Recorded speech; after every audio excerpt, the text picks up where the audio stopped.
Good evening. Welcome to C3. So glad you could join me tonight. I'm excited tonight to have a colleague, a friend, technically my boss, joining me this evening, DS Dawn Hand of the Pittsburgh District.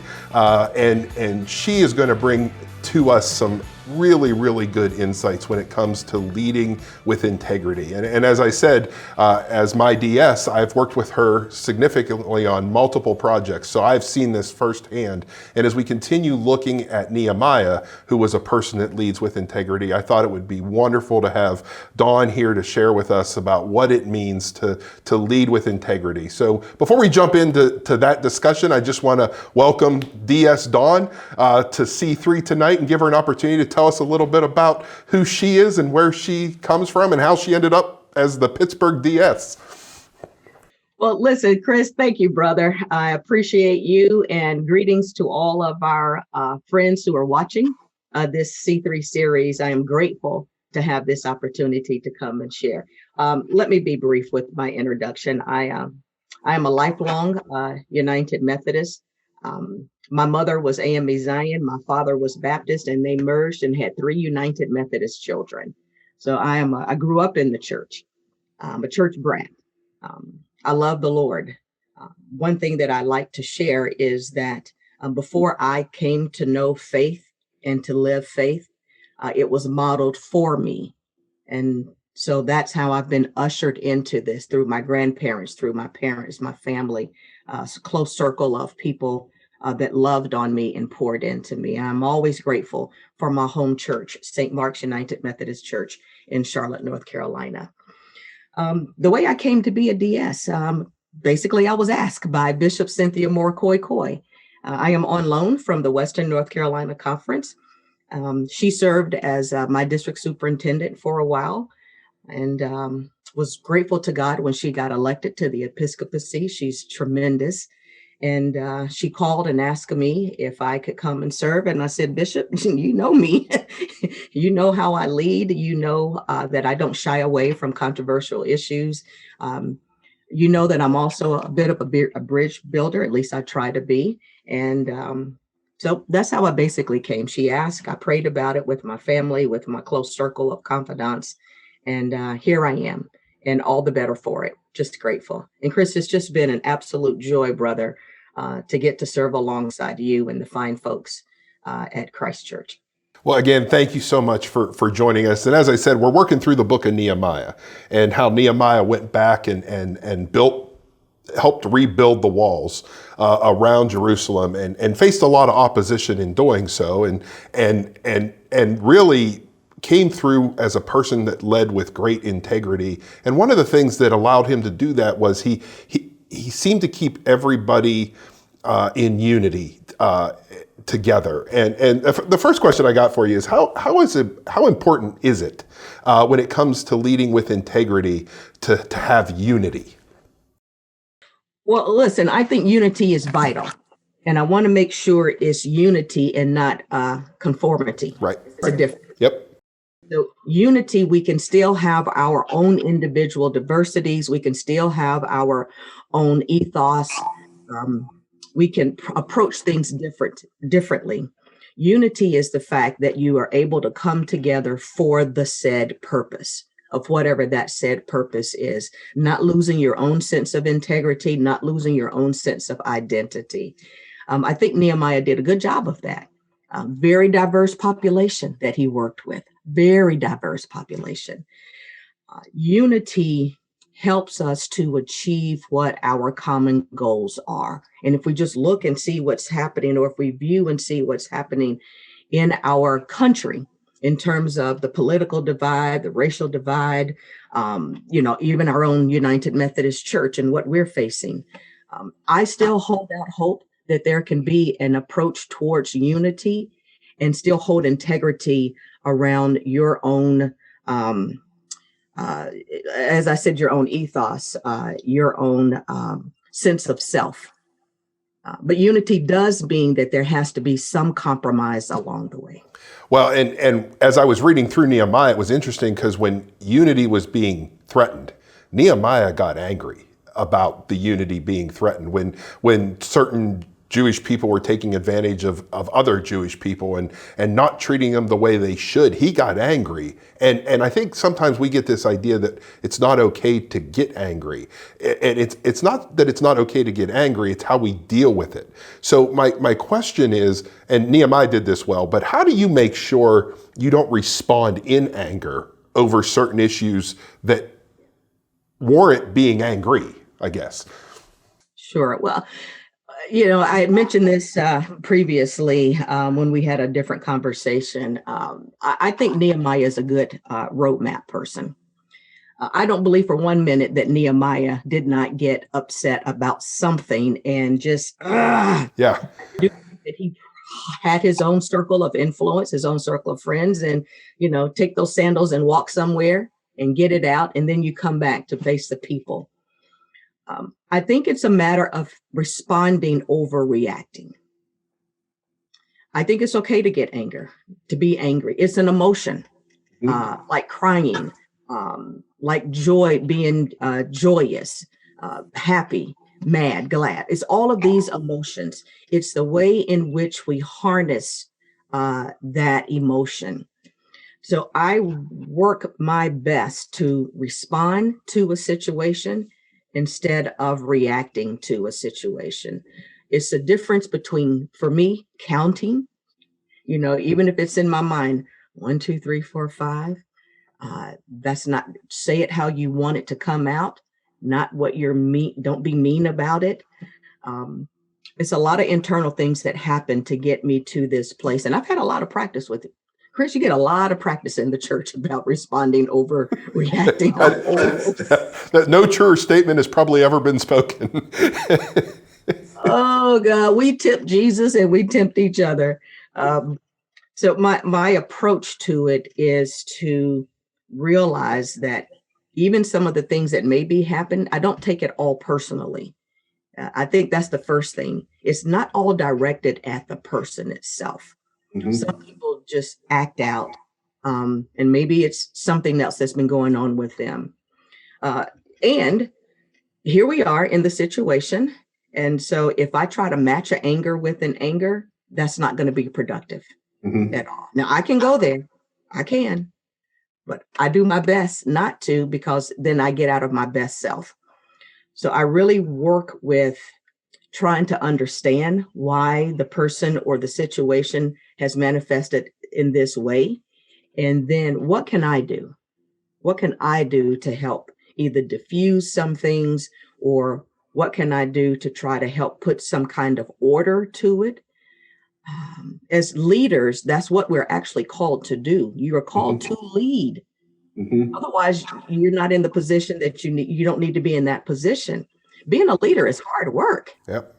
It's definitely not a popularity contest for sure. If you're concerned about winning over people with grandiose ideas and your grandiose presence and stuff like that, then that's not what a leader does. No. A leader is going to fall. A leader is going to make mistakes. A leader is not going to be his or her best self all the time. But at the end of the day, for me, a leader will show a sense of integrity. And if you have done a good job, people will give you just a little bit of grace because they know that in previous situations you've come through. So the best thing for me is to work on responding over reacting. Well, and I see that's what Nehemiah did. And Nehemiah did this in a couple of different ways. Like, there were the outsiders that were just constantly on top of him to not do what he was doing. He didn't even really respond to them. He just let that kind of go in one ear and out the other, because he stayed above that mess. But he did get angry. Let me interrupt a second. Because Nehemiah knew once he responded to the outsiders, the naysayers, and all of that other stuff, it is going to take him off track from what his purpose is. Yep. And that's what we have to remember. Yep. We have to stay focused and stay on track, not discounting people. Right. Because, they're human too, but not providing all of our energy for that. It's like, okay, they're going to be here, they're going to do it, but I'm going to keep my eyes on the prize. which is 100% right. And when he saw it happening within his own people, that's when he got angry. And yet he responded not in anger, but the anger pushed him to respond. So I guess the question I would have for you is, how do you discern when to confront someone and when to step back from someone or something? It's a good question. You confront, this is me. I confront when I know that that's leading towards the purpose and the goal. Because if you confront all these different things that come into play that is going to throw you off track, then that's not helpful. That's not helpful. A good leader stays the course. And I strive to do that. I want to do that because there's a goal and there's a purpose. Nehemiah's purpose was to get that wall built, huh? Mm-hmm. Absolutely. He knew what to do. He knew how to do it. And if he sidetracked, then it was going to take longer. It wasn't going to be as effective. So for us in our work, we have a purpose of introducing people to Jesus. We have a purpose of doing a strategic plan. We have a purpose of this particular ministry. And we know that we're not going to be able to do it by ourselves. Leaders don't lead by themselves. You have to bring people along. Right.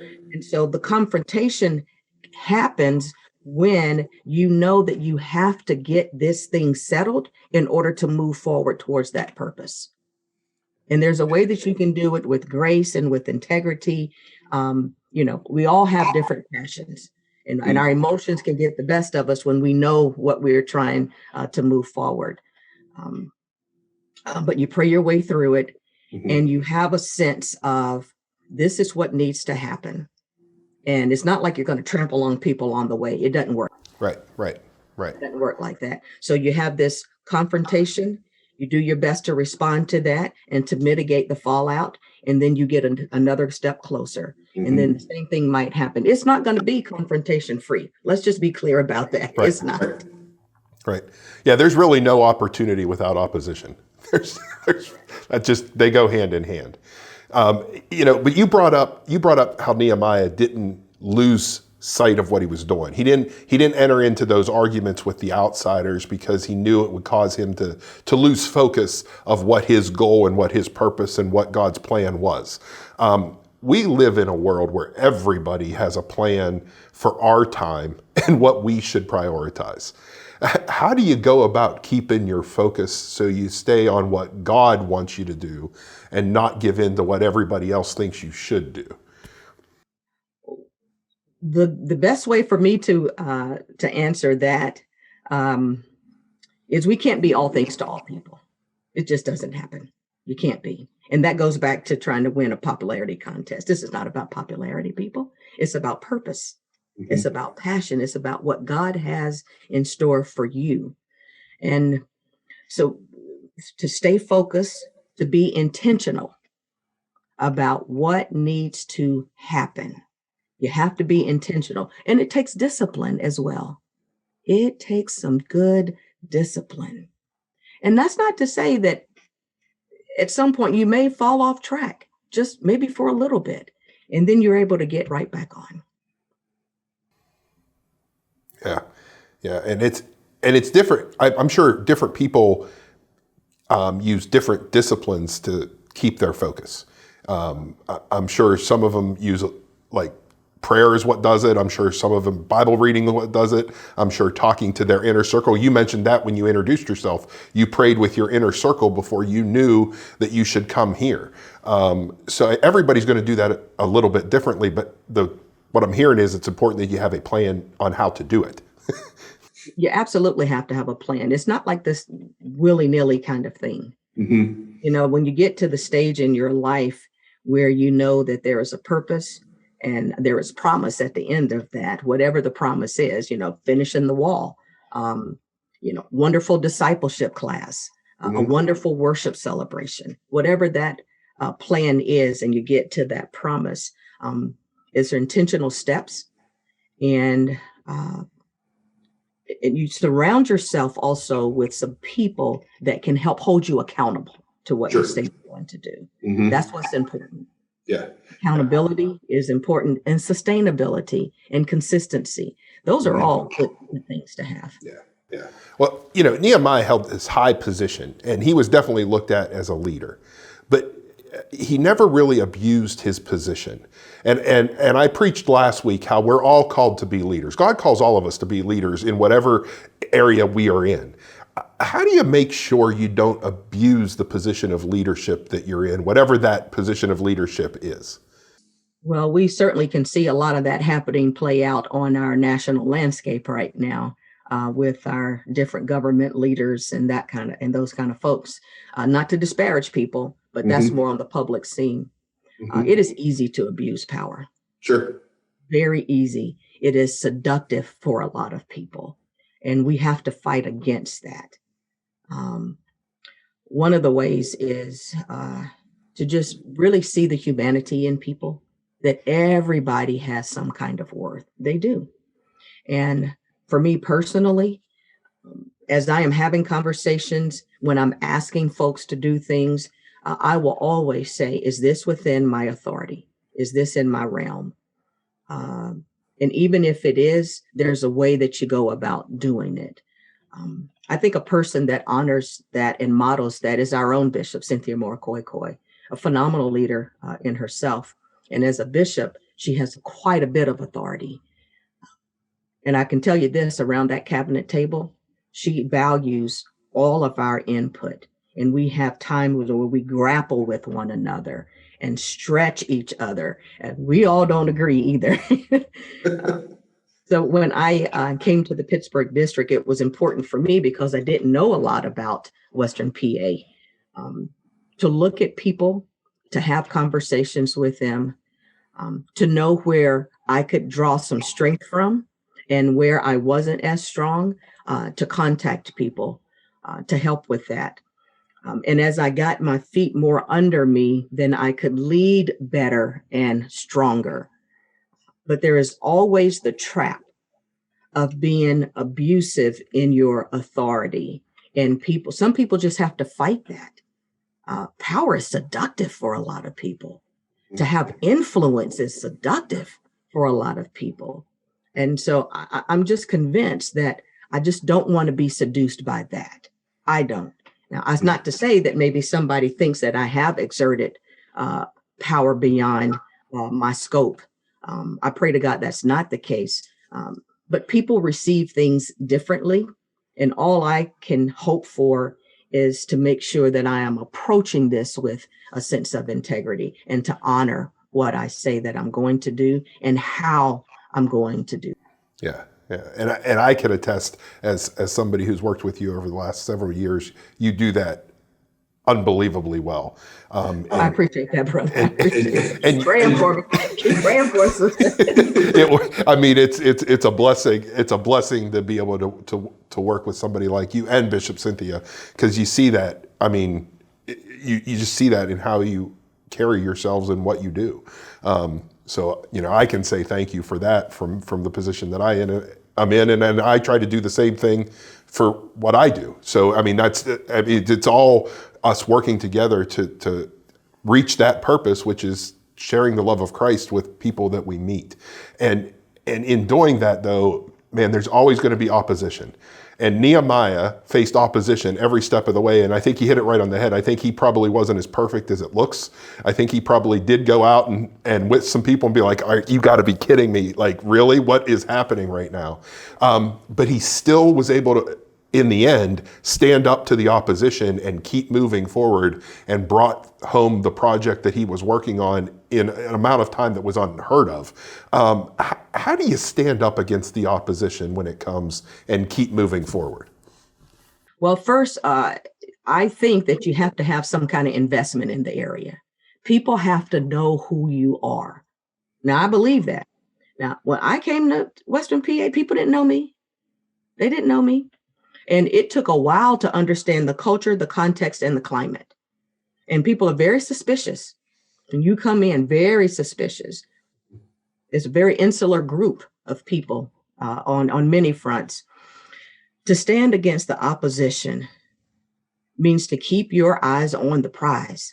not to dehumanize or devalue people, but it's also not to be sucked down or stretched out or stretched up in a way that you laud over people. That's not it at all. Mm-hmm.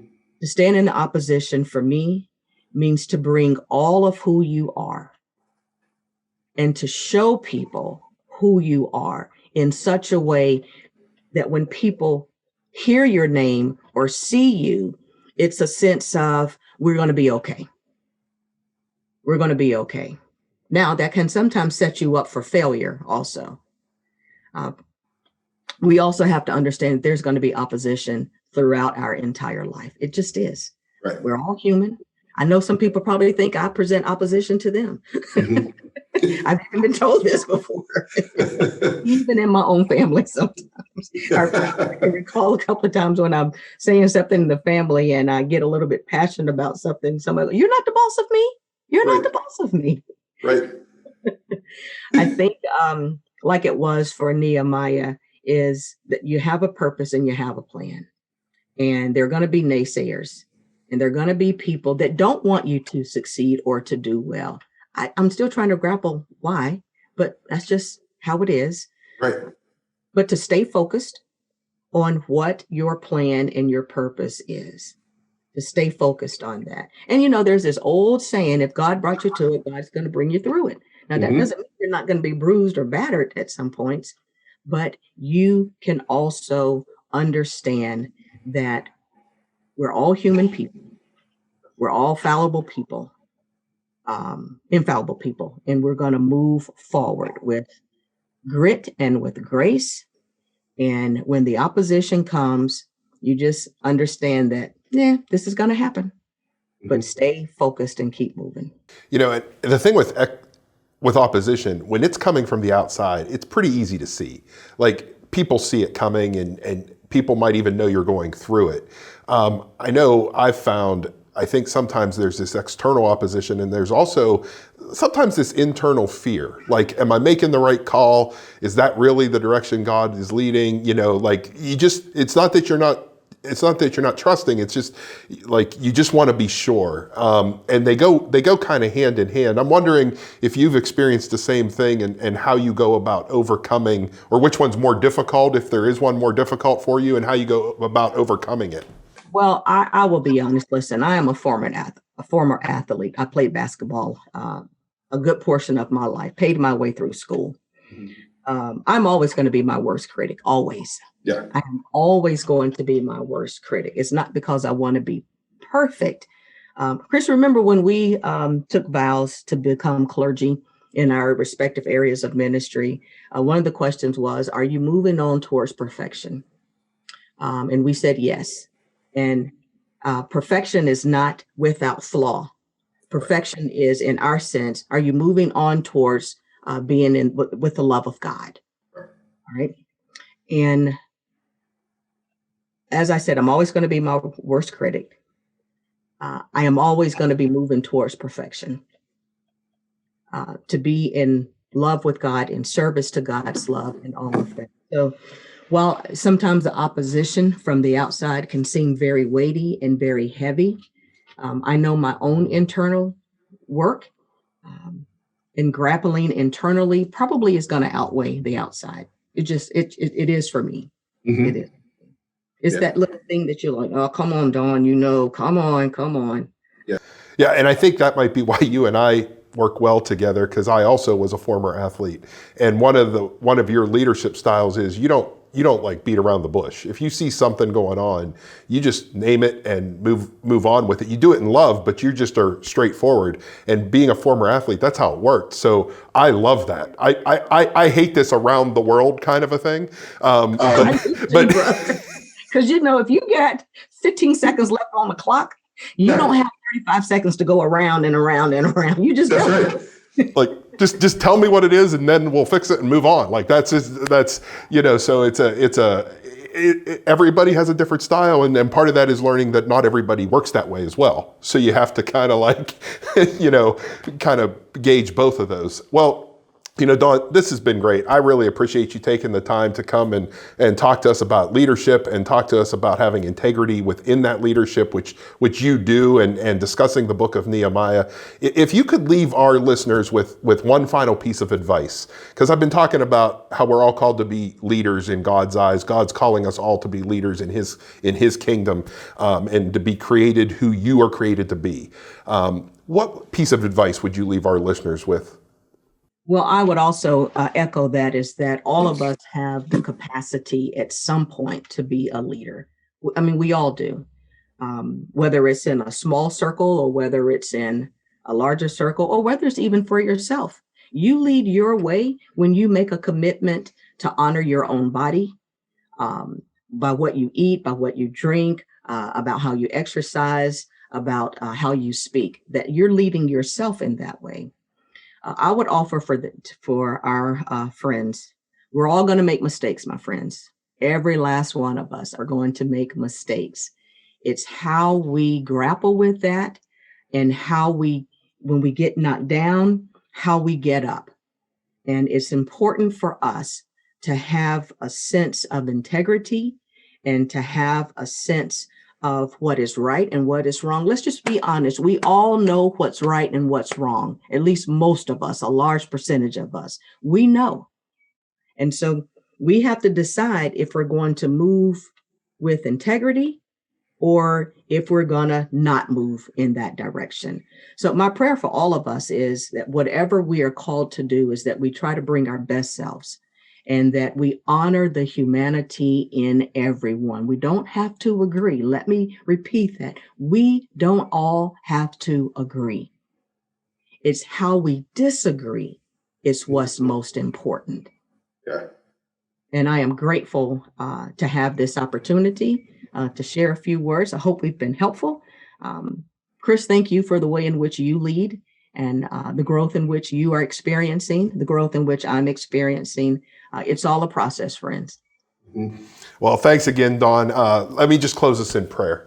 Lord, we are grateful for the opportunity we have to continue to grow and to be who you've created us to be. Help us to surround ourselves with the right people. Help us to keep our focus on you. Help us to realize that we never look at a person who Jesus didn't die for, and we treat people that way. Help us to continue to be a light for you in this world and continue to do the right thing in all that we do. We ask all this in your Son's name. Amen. Well, thank you so much for joining us for C3 tonight. Hope this has been helpful. Keep up with the reading. We're entering into some pretty exciting stuff, so I pray that continues to go well and that you're part of one of our Bible adventure groups, and we will see you either in person or online for worship this weekend. Have a great night, and God bless.